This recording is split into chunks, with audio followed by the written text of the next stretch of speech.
at inequalities in two variables now. We've looked at, go ahead and click them all the way closed. I don't want to see anything open. We got to get everybody's attention up here.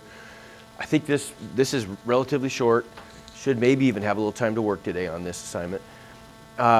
We've dealt with inequalities in one variable, right? And we graphed those on the x-axis or on a number line, but now we're going to look at inequalities in two variables, x and y. And think about, for example, let's just think what it means to be a solution, right? Like if we think about the linear equation y equals 2x plus 3, what does it mean to be a solution of that equation? James, why don't you close that up?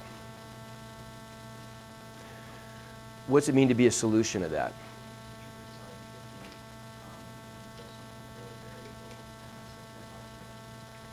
Okay, and so expand on that. A good start.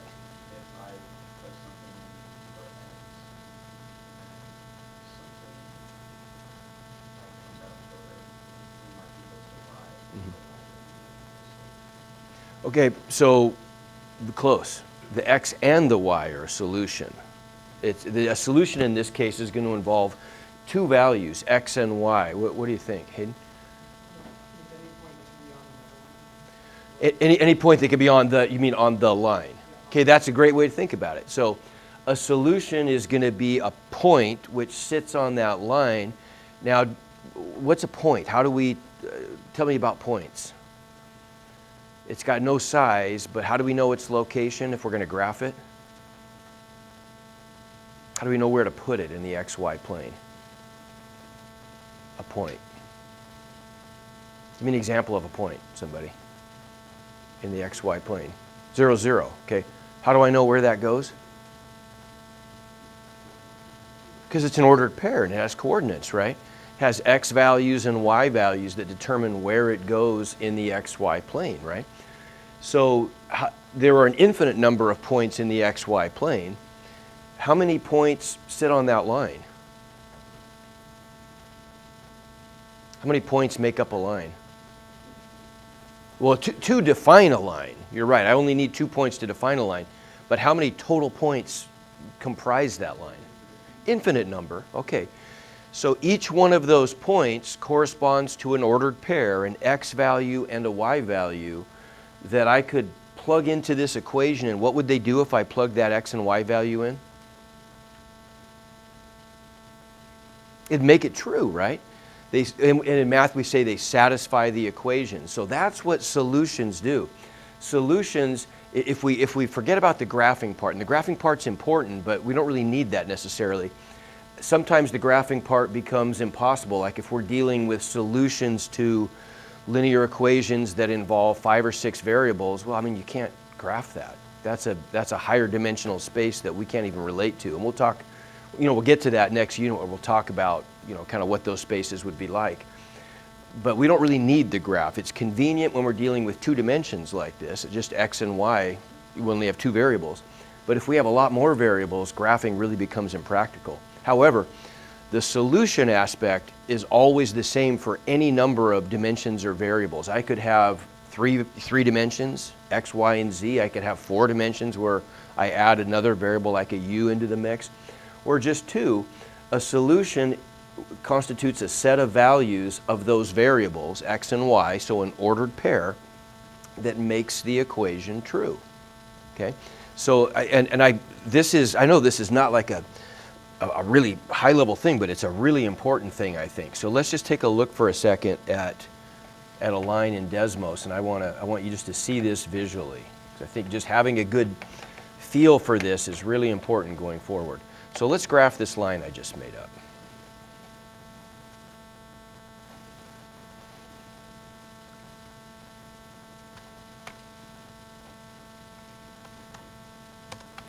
So there's the line, okay? Somebody give me an example of an ordered pair that is on the line. 0, 3, sure.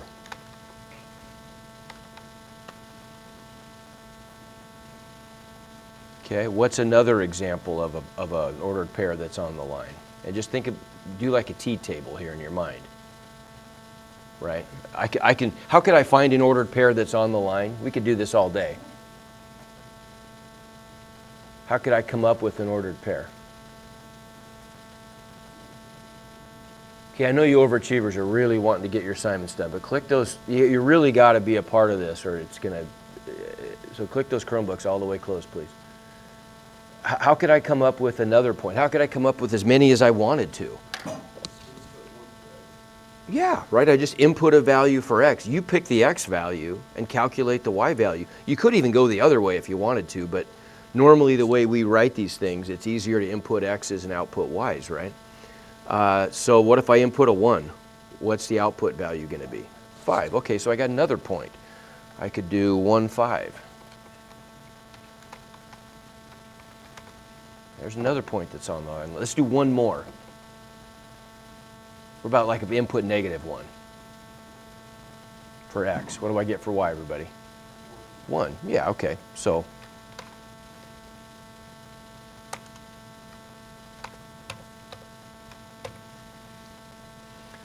okay, is the point 4, 4 going to be on the line? It's not, because it doesn't satisfy the equation, right? So there's a lot of other points here that we could create that would be off the line that wouldn't be solutions. Okay, so you get the idea there, right? A solution is just a value of the variables in an equation that make the equation true. Okay, and that works for lines, it works for curves, it works for everything. Okay, give me 1 to 5 on that. Does that all make sense? Okay. Okay, why am I talking about this? Well, what happens if we have an inequality instead? Okay, so this is going to change things a little bit. Now think about the values of x and y that would satisfy this inequality.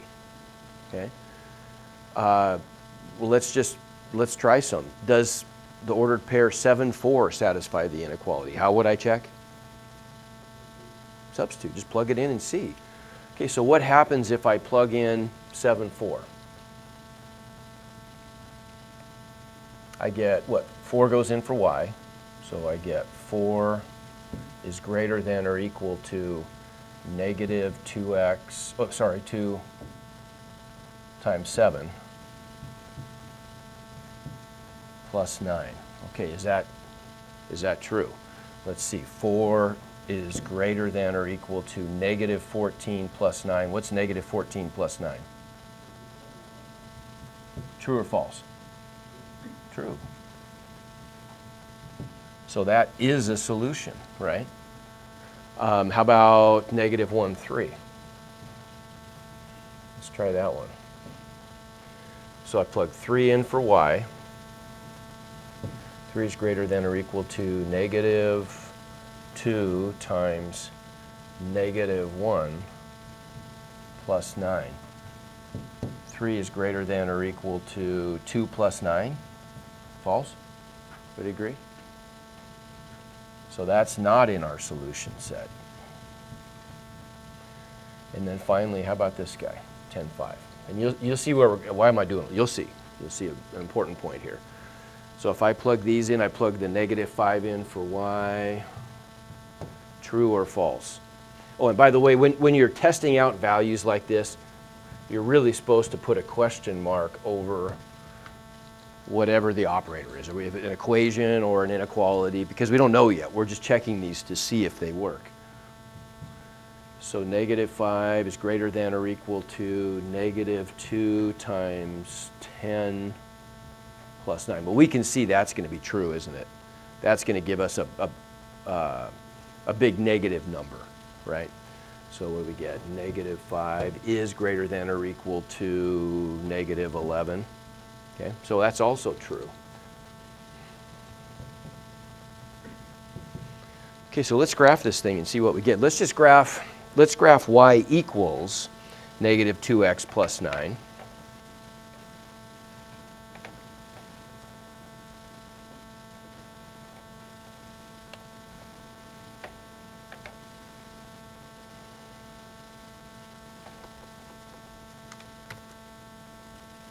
Picture of this for our notes. Oh, you know what? Oh, yeah, I did. Okay, I'm good.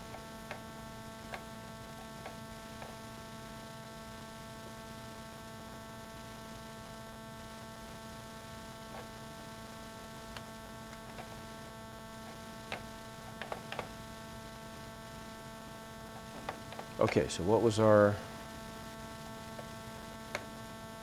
there's the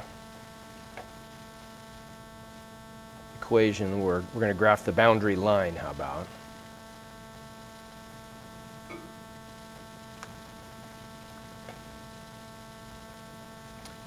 So negative 2x plus 9. Let's graph that line. Now let's try graphing these points. So here's one that worked. Right, this made a true statement. So 0.74. And the other one that worked was the 0.10 negative 5.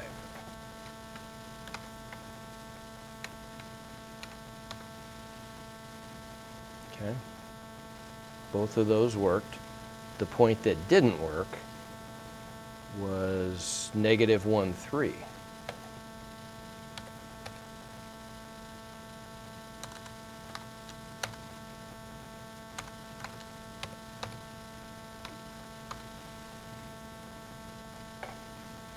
Okay, can anybody explain why those points worked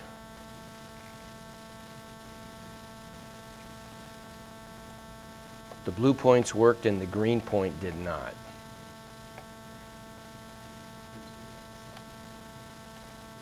Okay, yeah, so yeah, what's going on with that? So let's take a picture of this and go back and look at this inequality again.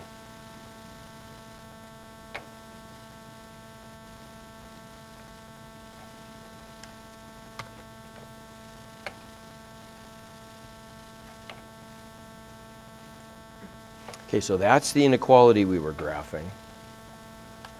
And here's the picture we got.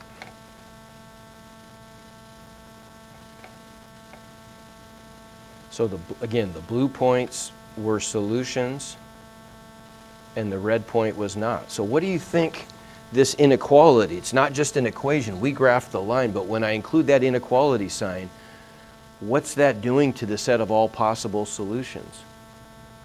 It's not just the line. What else are we including? If those are points that are not on the line, but they're still solutions. Okay, good. So it's all the points on one side of the line also. So we call that a half plane. So when you graph a linear inequality in two variables, there's always going to be a boundary line, and then there's going to be a half plane of values that are actually off that boundary line that are part of the solution also. Now, in this case, I'm going to give you one more point that we're going to try. How about the point 0.9? If I plug the point 0.9 in, I'm going to get 9 is greater than or equal to negative 2 times 0 is 0 plus 9. True or false? Is 0 greater than or equal to 9? Yeah, because it's equal, right? So that's true. So if we add that one other point, this is also a solution.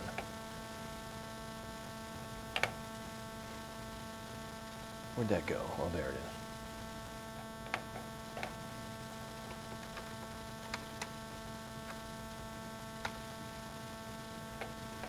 Okay, makes sense?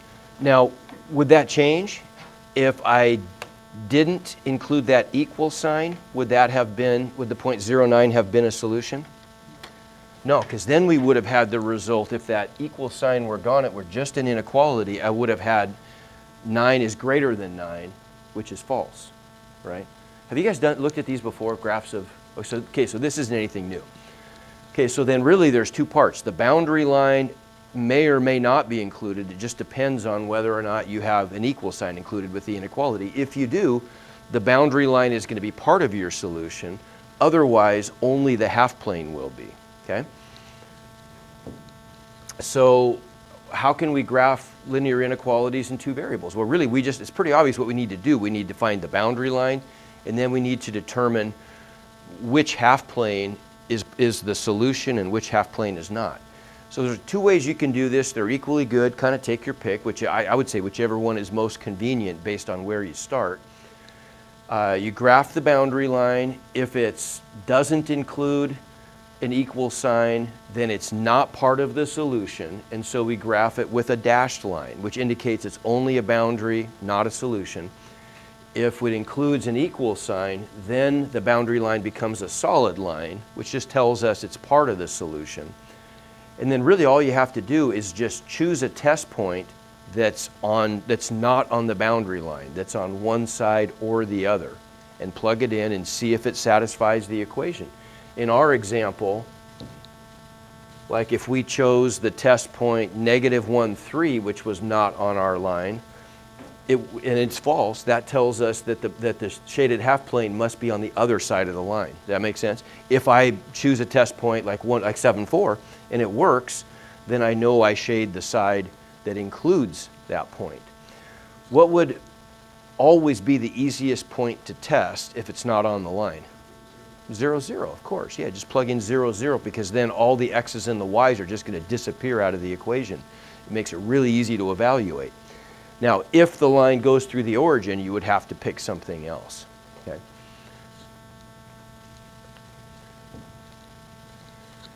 Okay, what's the other way of doing it? Well, okay, the other way you could do it is you could put the inequality into slope-intercept form, use that to graph the boundary line, and if it's in slope-intercept form, so if it's in this form, for example, let's say, like this one we had in the last example, is in slope-intercept form, right? Y is greater than or equal to -2x plus 9.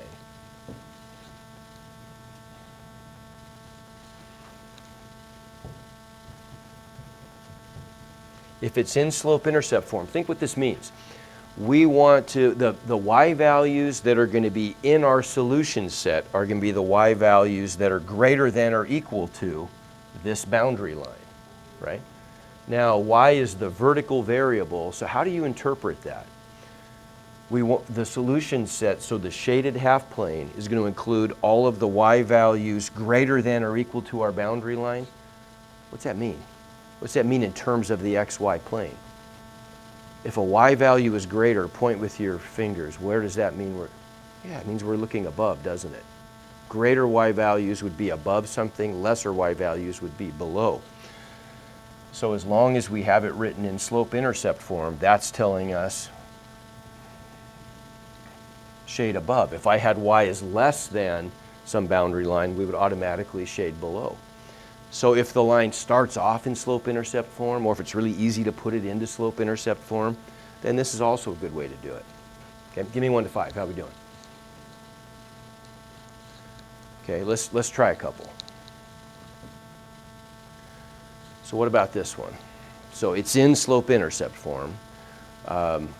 Let's graph this line. We've had a lot of practice with that now. To graph this thing, where would I start? Where would I start? 0, -1. Good. Okay, so we're going to start with, we have the y-intercept is -1. So that's right there. And how do I get a second point? What do I do to get I need 2 points, and then I got to connect and extend. Yeah, good. Okay, I'm going to use a slope triangle, aren't I, right? So I know here's the slope. So we would just rise by 2 and run by 3 and get a second point. And now all I have to do is connect and extend. Now when I connect and extend, what kind of line am I going to build here? Solid or dashed? Dashed, good. How come? Okay, no equal sign in my inequality. And which way am I going to shade here? Above or below? Yeah, down, exactly, because of that, right? That means we're shading down. Okay, so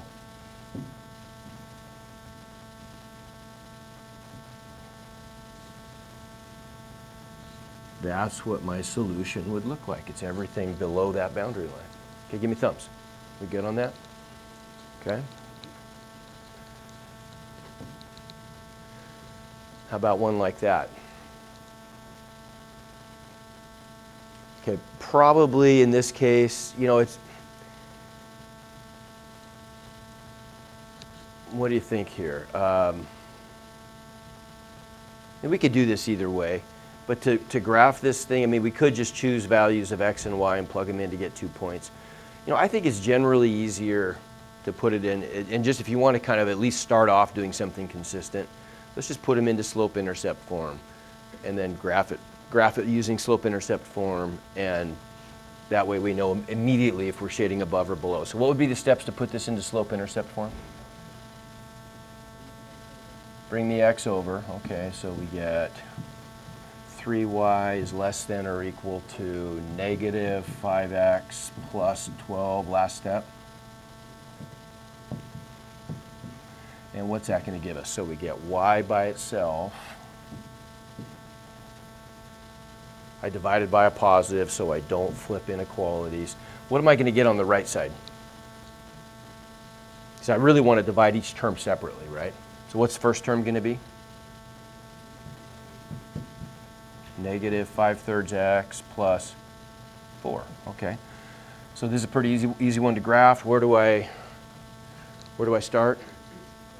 0, 4, and then to get a second point, what do? Drop by 5, and do I go right or left? Always go right, right? And that's a question I get frequently. If there's a negative in the slope, the negative always goes in the numerator, right? We'll leave the positive, the denominator always will be positive, so that means we're always running to the right. The numerator just tells us, am I rising up or down, to determine if the line is increasing or decreasing slope. So we're going down 5, and we're running by 3. Get another point, solid or dashed? Shading above or below? Below, right? That's telling us we want y values less than or below. And so here's what we get.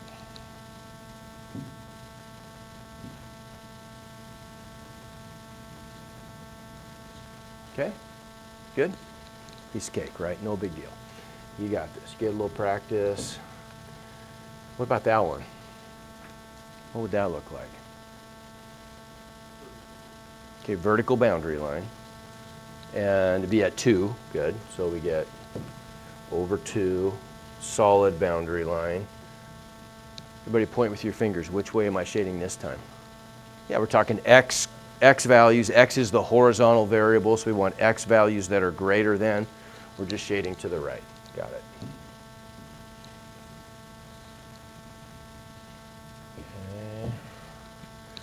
How do we do this using technology? Could not be easier. Oh, I got my TI-84 thing all set up too, so we can start showing you how to do this on your TI-84. So on Desmos, this could not be easier.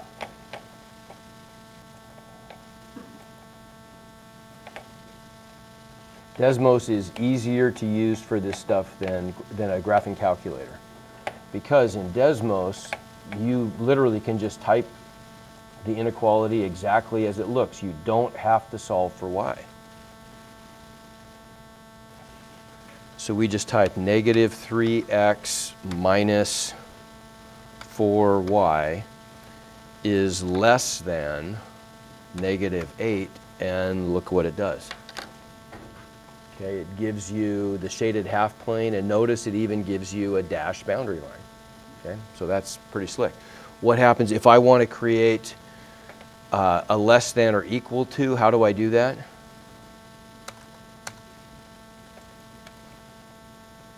I could go, man, that thing's annoying. I could go down here and use the Desmos keyboard, and I can find it that way, but that's kind of clumsy. How can I do less than or equal to without?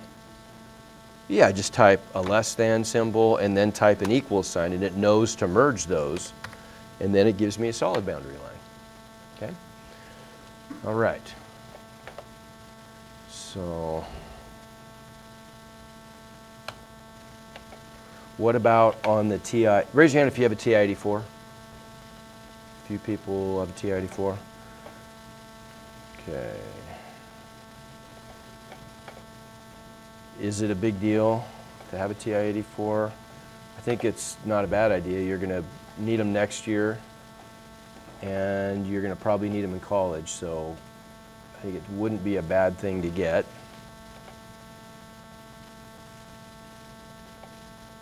Oh, is it doing this again? Oh, never mind. Okay, it's not working. I still have to come do one thing to fix it. So we'll come back to that later. Actually, I think maybe I wanted to end there. Let me check one thing. Yes, that's it for today.